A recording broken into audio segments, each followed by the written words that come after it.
রাধে রাধে বন্ধুরা, আশা করি তোমরা সবাই ভালো আছো। আজ আমি করব দারুণ স্বাদের ভেটকি মাছের মাথার রেসিপি। তোমরা দেখতে থাকো, অবশ্যই ভালো লাগবে। মাছের মাথায় ভালো করে লবণ হলুদ মাখিয়ে নিলাম। এবার কড়া বসিয়ে দিয়েছি, কড়ার তেল গরম হয়ে গেছে। মাছের মাথা এক এক করে দিয়ে একটু ভালো করে লাল লাল করে ভেজে তুলে নিলাম। ওই তেলে আরেকটু তেল দিয়ে ফোড়নে দিলাম তেজপাতা, জিরে, পেঁয়াজ কুচি, গরম মশলা দিয়ে একটু পেঁয়াজটা বাদামি রং হয়ে আসলে দিয়ে দিলাম বেটে রাখা মশলা। মিক্সিতে আমি আদা, পেঁয়াজ, রসুন আর একটা টমেটো একসাথে পেস্ট করে নিয়েছিলাম, আর কাঁচা লঙ্কা দিয়ে দিলাম হলুদ গুঁড়ো, স্বাদমতো লবণ, কাশ্মীরি লঙ্কা গুঁড়ো, জিরের গুঁড়ো, ধনের গুঁড়ো।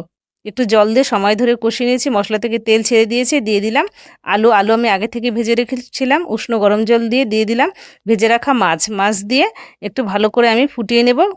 খুব বেশি কিন্তু ঝোল লাগবে না, এখানে একটু লবণ লাগবে, তাই লবণটা দিলাম।